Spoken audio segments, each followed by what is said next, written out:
Welcome to the Project Censored Show on Pacifica Radio. I'm your host, Mickey Huff. Today on the program, we are delighted to bring back to you the best-selling historian, Peter Kuznick. He is professor of history and director of the award-winning Nuclear Studies Institute at American University, and he is also a distinguished lecturer with the Organization of American Historians. He's written extensively about science, politics, nuclear history, Cold War culture. I think you see where this is going today. You likely know Peter Kuznick from Oliver Stone and Peter Kuznick's Untold History of the United States. An updated edition came out a few years ago that added a couple hundred pages just about the last decade. This book came out in 2012. It is an amazing book, The Untold History of the United States. Of course, it is the companion to what was the Showtime documentary series. I've assigned this text and these films in my history classes for years. They are an amazing addition to teaching U.S. history in particular, and they really fill in a lot of gaps, you can tell from the Untold History. And it's coming up here on the beginning of August, 78th anniversary or commemoration of the decision to drop atomic bombs on Japan and kill 170,000 some people, mostly civilians. Peter Kuznick has been on to talk about this before. Today, Peter Kuznick is here to talk about history in the popular culture because of the film Oppenheimer. And there's been some discussion about the accuracy or inaccuracy or what's been left out of that. Some of that is creeping into the establishment press. But not, I don't believe, nearly enough of it. And Peter Kuznick is here to fill in the gaps today. Peter, welcome back to the Project Censored Show. Thanks, Mickey, and thanks for that introduction. It's always great to have you on, Peter. So let's just have it out. You saw the film Oppenheimer, and of course, we know as it may be a cinematic sort of spectacle that's drawing record numbers of people back to the theaters, along with, of course, Barbie, which we won't talk about too much. But Oppenheimer, let's just talk about the pop culture phenomenon maybe around the film. And why don't you dive into some of the history and the historiography of it, Peter Kuznick?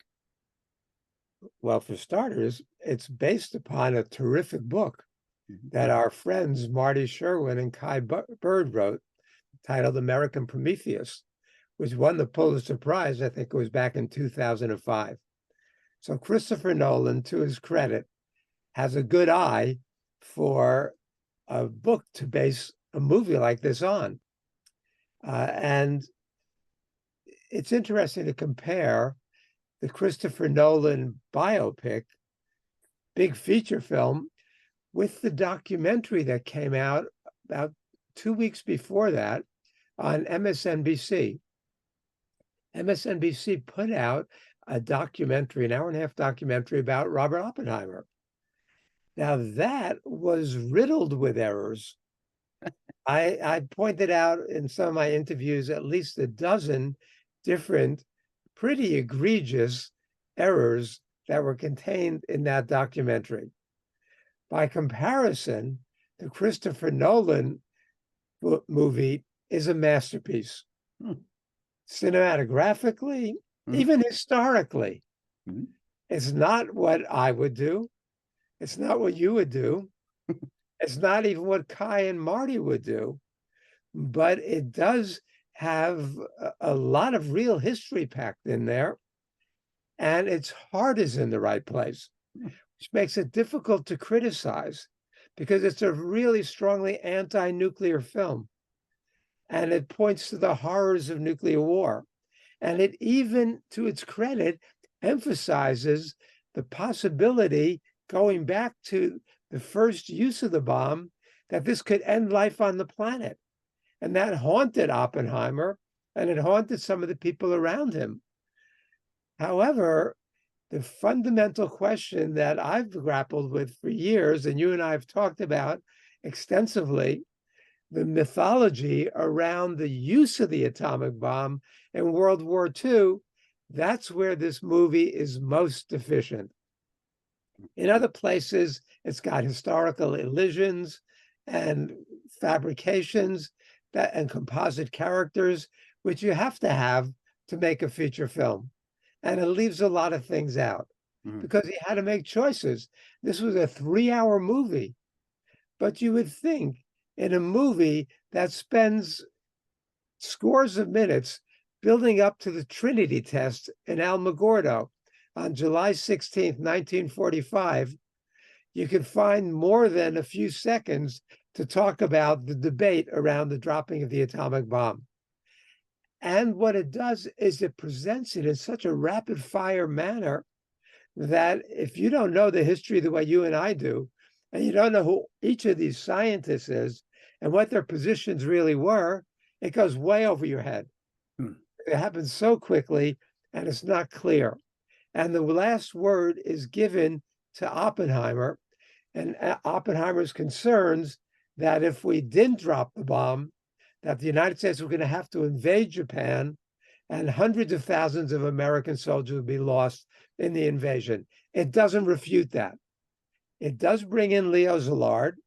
One of the things about that MSNBC documentary, it talks about the emigre scientists, and it talks about Einstein, Fermi, Beta, and one other scientist, Teller.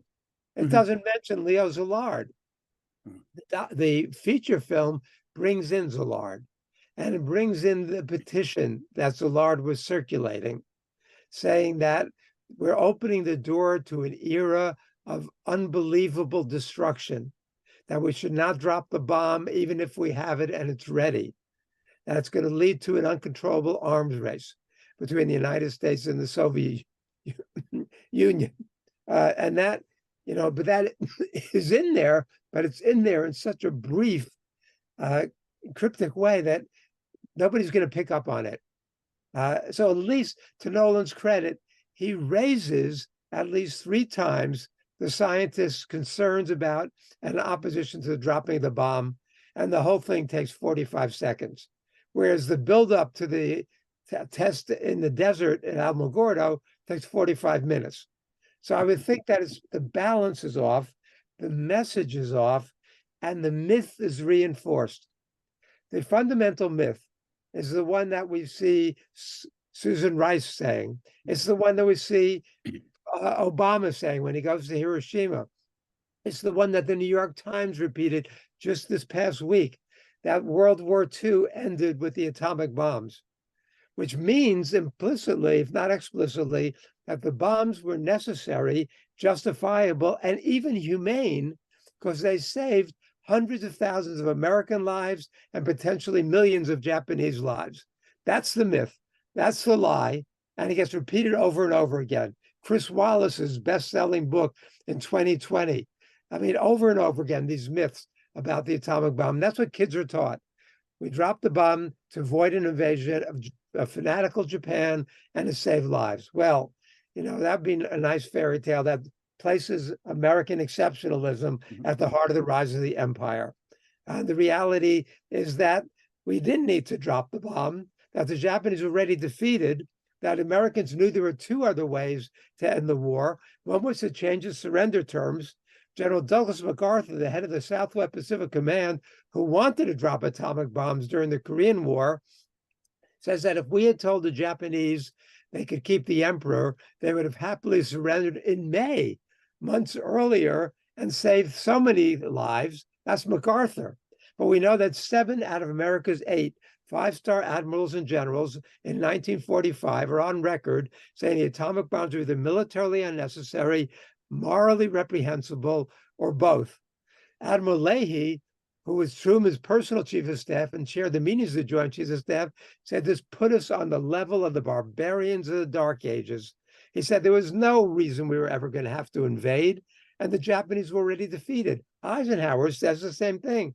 The Japanese were already defeated. We didn't have to drop that awful thing on them. He says how depressed he became. He said this on several occasions. Well, they all knew that. And Truman knew it. And that's what's so important, because the Joint Intelligence Committee to the Joint Chiefs of Staff says back in April, and then over again after that, that this is the other way to end the war. Wait for the Soviets to come in. The day after Pearl Harbor, Roosevelt started imploring the Soviet Union to come into the Pacific War. But as you and I know, the Soviets had their hands full. While throughout most of the war, the US and the British were confronting 10 German divisions between us. The Soviets were confronting more than 200 German divisions. They lost 27 million people fighting in that war.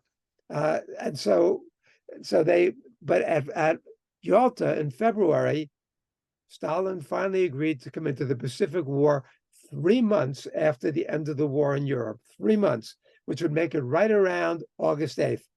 So Truman goes to Potsdam, and he has lunch with Stalin July 17th. Stalin assures him the Russians are coming in on schedule. Truman writes in his diary, Stalin will be in the Jap war by August 15th.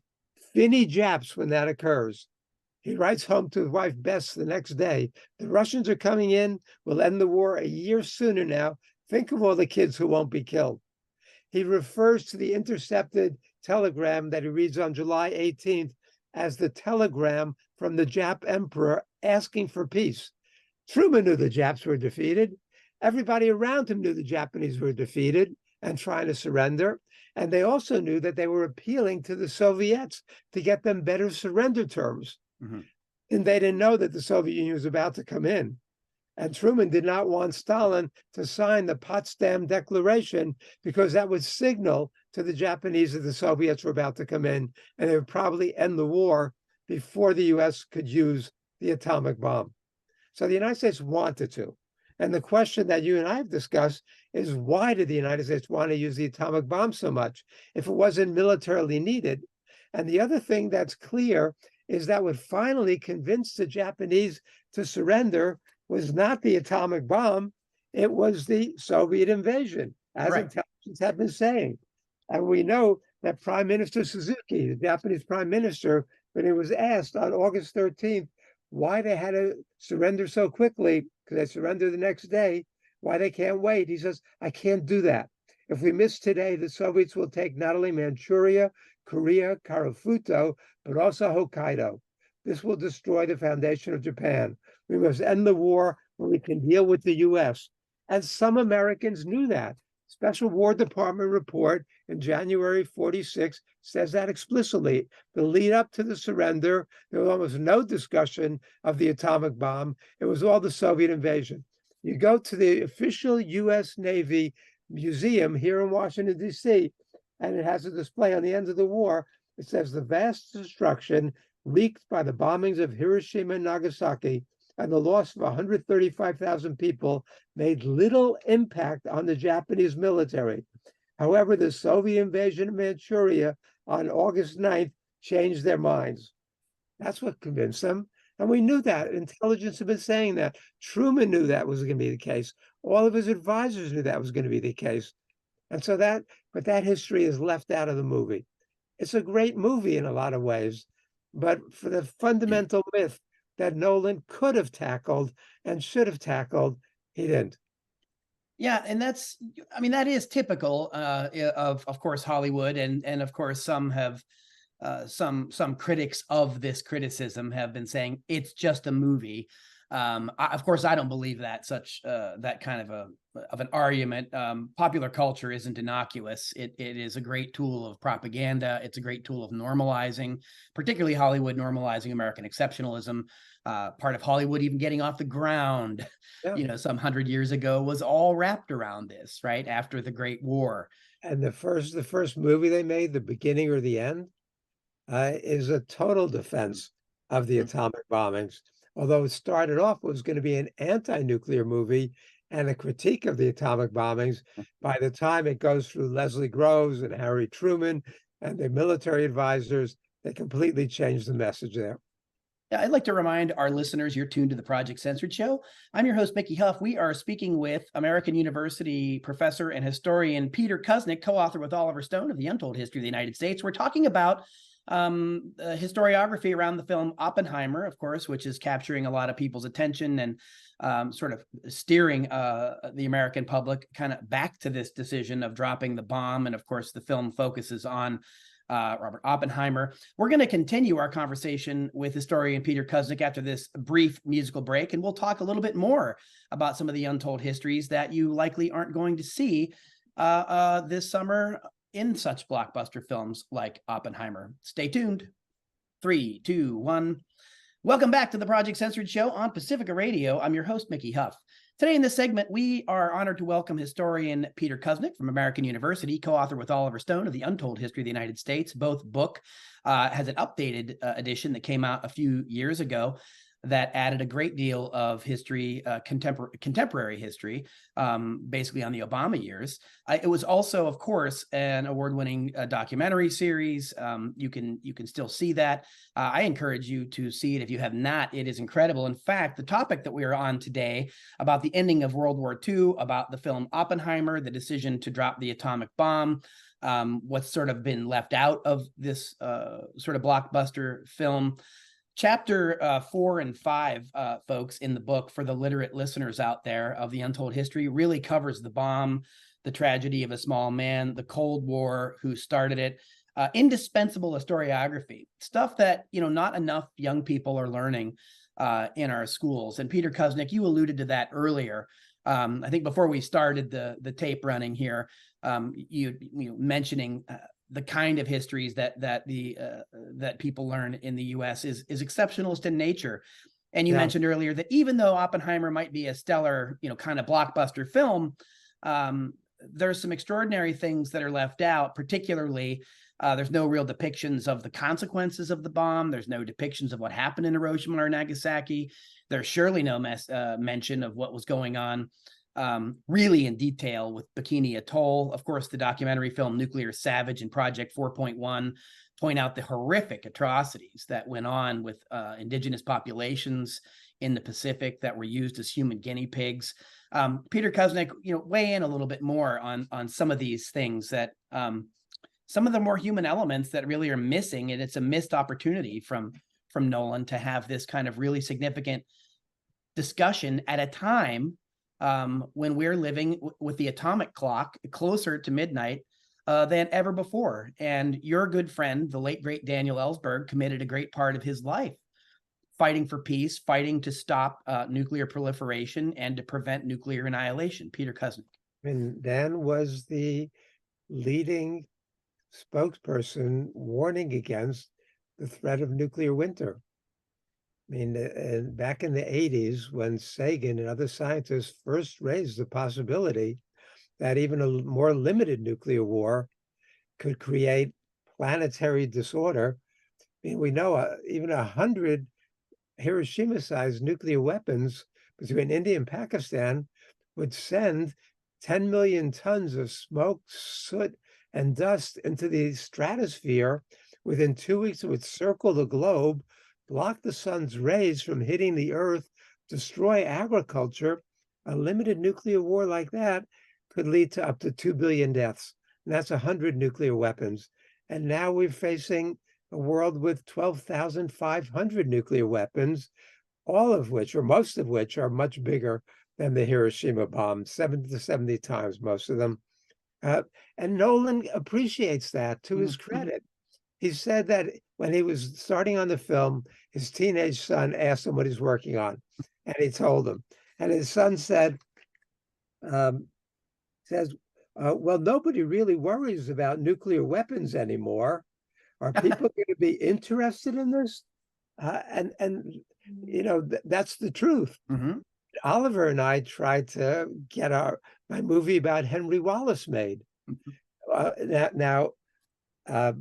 Nolan says Oppenheimer is the most important person who ever lived. Had Henry Wallace become president instead of Harry Truman, there would have been no atomic bombing and no Cold War. And we could say he was the most important person who ever lived. When Nolan says that, then I wonder, does that make Leslie Groves the second most important person? Yeah. You wouldn't recognize Leslie Groves in this movie. Maybe you should call Christopher Nolan. Maybe he'll make the Wallace film. Well, he could do a great job. I think this is a great movie from a movie standpoint. Right. And he had Matt Damon playing Leslie Groves, the most likable Leslie Groves I've ever seen. He doesn't focus on Groves as the enemy. Most people writing about Oppenheimer, the bomb, focus on Groves as the bad guy. But the secondary focus of this film, when he gets past the Manhattan Project and the Trinity test, is the McCarthy hearing, the 1954 security loyalty hearings in which Oppenheimer loses his security clearance. And so the bad guy is Louis Strauss. Louis Strauss is a former banker and shoe salesman who becomes the head of the Atomic Energy Commission. Oppenheimer headed the Scientific Advisory Committee to the Atomic Energy Commission, and they voted 8-0 in 1950 against developing the hydrogen bomb. The reason why Strauss and Teller and Borden and the others go after Oppenheimer in the 50s is not so much because he used to be a communist in the 30s or a communist fellow traveler and an ally, and he says a member of every left-wing front group on the West Coast, and everybody, his relatives, his students, his friends were all communists. So he may or may not have carried a Communist Party card, but he was at heart a communist. But he disavows all that during the Manhattan Project, and they later go back and get him on that, his affair with Jean Tatlock and other things along those lines. But it's because of his opposition to the hydrogen bomb. But even still, and Nolan doesn't deal with this quite the way I would, Oppenheimer was opposed to the hydrogen bomb as a genocidal weapon, but he wanted to focus more on the atomic bombs. He said, let's not divert attention from the atomic bombs, which can achieve everything we need against the Soviet Union, and instead of focusing on the hydrogen bomb. So even there, he's very culpable. And Nolan makes him out to be better than he is. Yeah. And Marty and Kai, they're more critical, I would say, in their biography, American Prometheus, than Nolan is in the film. Nolan is critical, and he raises the issues, and he portrays an Oppenheimer who's racked with guilt. And they show the scene where he goes to see Truman in 1946. What they don't have is before he went to see Truman, he went to see Henry Wallace. And Henry Wallace said Oppenheimer seems to be on the verge of a nervous breakdown. He's so worried that Burns and others are going to use the atomic bomb in diplomacy against the Soviet Union, and it's going to start World War III. He says the scientists are the world's guilty men, but he encouraged Oppenheimer to go meet with Truman. And it's a famous meeting in which Oppenheimer, first Truman, the idiot, says, when do you think the Russians are going to get the bomb? Oppenheimer says, well, I don't know. Truman says, I know, they're never going to get the bomb. And Oppenheimer is so taken aback by Truman's bluster and his total ignorance, because Oppenheimer knew that the Soviets were going to get a bomb very quickly, even without espionage. And then he says, so he's rattled, and he says, Mr. President, I feel I've got blood on my hands. And Truman says, well, the blood's on my hands, and don't worry about it. Yeah. And then when he throws Oppenheimer out, basically, and he said, on some accounts, have him calling him a son of a bitch, as well as a crybaby scientist. He says, I never want to see that crybaby scientist, that son of a bitch, in this office again. Yeah, you write about that, of course. And I referenced the chapter in the book, The Bomb, The Tragedy of a Small Man. You have a whole passage here. I'm on 178, 179. I was actually just reading along with you. You talk about Truman claiming he felt no remorse, even bragging that he, quote, never lost any sleep over the decision to drop the bomb, right? And TV interviewer Edward R. Murrow asked him any regrets, and Truman responded, not the slightest in the world. And then, of course, you go on to talk about Truman meeting Oppenheimer and those infamous quotes, if you will, that come from that period. So pretty much from the beginning, again, and you've gone into great length about this, the difference between Wallace and Truman are just extraordinary. And Wallace should have become president on April 12, 1945, when Roosevelt died. What people don't know, 99.9% of Americans have no idea that when the Democratic Party convention started on July 20th, 1944, with Wallace as the sitting vice president for the past 3.5 years, that Gallup released a poll that day that asked potential voters who they wanted on the Democratic ticket as vice president. 65% said they wanted Wallace back as vice president. 2% said they wanted Truman. Nobody knew Truman. Nobody liked Truman. And he was such a non-entity that he was vice president for 82 days before Roosevelt died. They met with Roosevelt twice, and nobody had enough regard for Truman to even let him know we were building an atomic bomb. He doesn't find out until that night after he's sworn in. And then Burns comes up the next day and briefs him and says, and Truman writes it in his memoir, a weapon great enough to destroy the world. And he says that on several occasions. When he gets the full briefing of the bomb test at Potsdam, he writes in his journal, we've discovered the most terrible bomb in history. Quote, this may be the fire destruction prophesied in the Euphrates Valley era after Noah and his fabulous ark. The ultimate crime he commits is using the bomb, even though he knew he was beginning a process that could end life on the planet.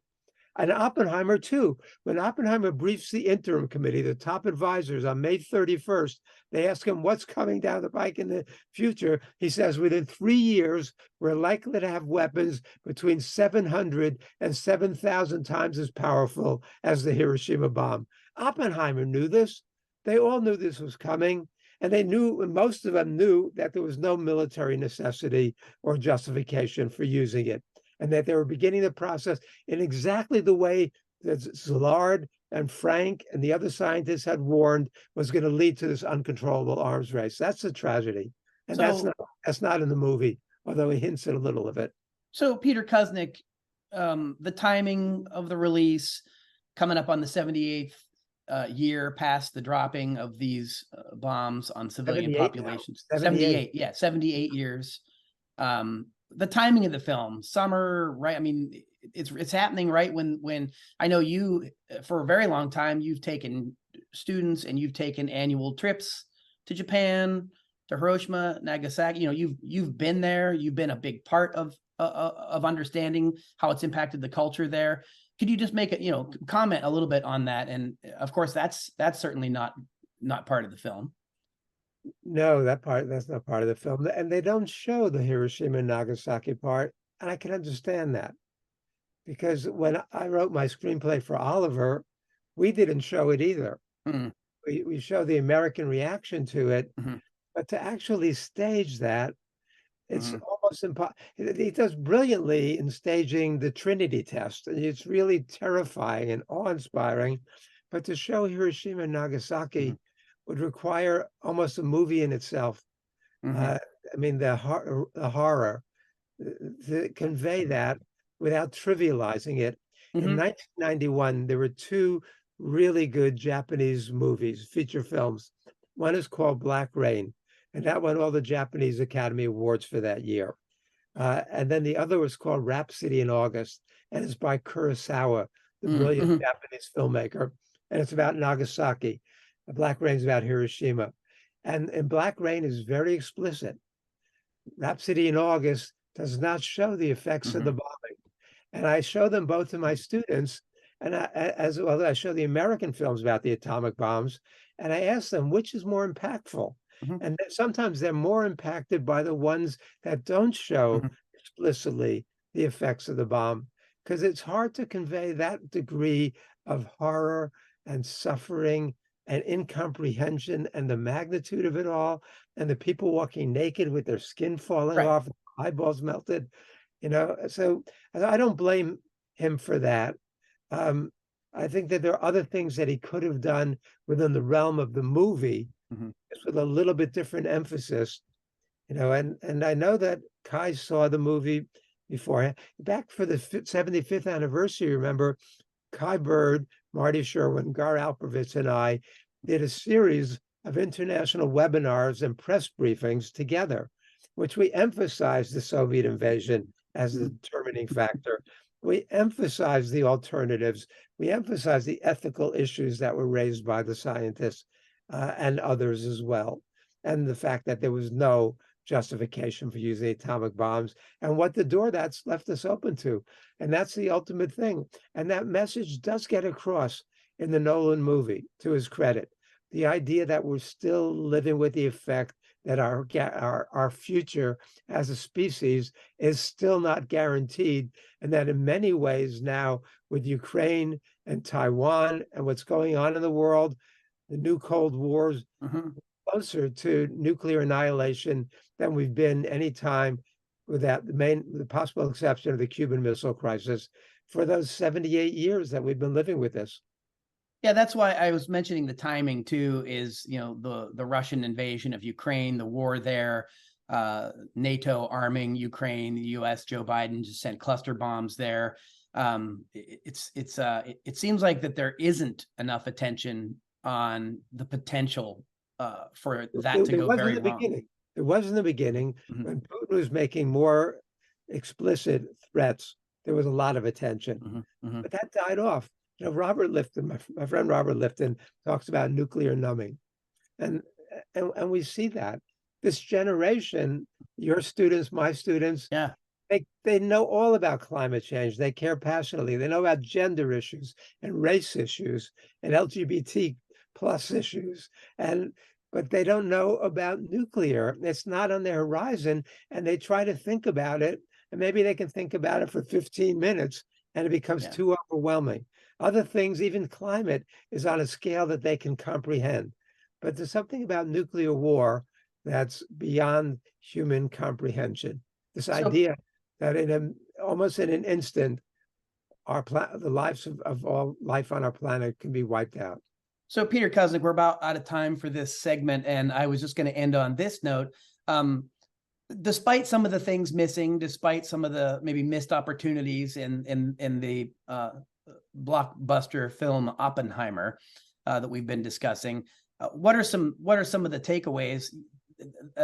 Wouldn't one be the drawing of attention to this for another generation of people? I think it's great that they made this film, that it's being so widely advertised. I can't watch a Baltimore Orioles game without every inning in between the commercials about Oppenheimer movie. It's everywhere, and it's generating discussion. Most of the discussion is really worth having. Most of the reviews have highlighted some of the more positive aspects of the movie. I give Nolan a lot of credit. I just wished he had used me as an advisor, and I could have inserted just a few things that would have made the point, and gotten it across, which I don't think he would have disagreed with, but it was in the Marty and Kai's Pulitzer Prize winning book. There's more in there that he could have drawn out, but it might have opened up a can of worms, made the film much more controversial and debating other issues, which as historians, you and I would love to get and, fight this out finally in a fair fight. And we don't get the opportunity very, very often to do that. Well, Peter Kuznick, I always appreciate the opportunity to talk about these issues with you here on the Project Censored show. I know Greg Mitchell's been getting around, and he's been getting a little attention to offer some of these sort of counterpoints and these different historiographic perspectives that you mentioned are not. Greg's a terrific historian, has written great books, and has done a very good job. He's been out there talking about the things we're talking about, to his credit. Yeah, and it's good to hear. And again, it's really good to hear from you. And I, like you, do wish that Nolan had you on the payroll for consulting in the film. But anyway, he would have had to pay me. I would have been happy to do it for free. Oh, I know you would. I know, and the film would have obviously been better for it, and the American public would have been better educated. But that's what we're here for, and we keep doing it anyway, blockbuster or otherwise. We keep trying to tell those untold histories. And with great respect to you for all of your wonderful work, Peter Kuznick, professor of history, American University, co-author with Oliver Stone of The Untold History of the United States. Peter, thanks as always for joining us on the Project Censored show. My pleasure.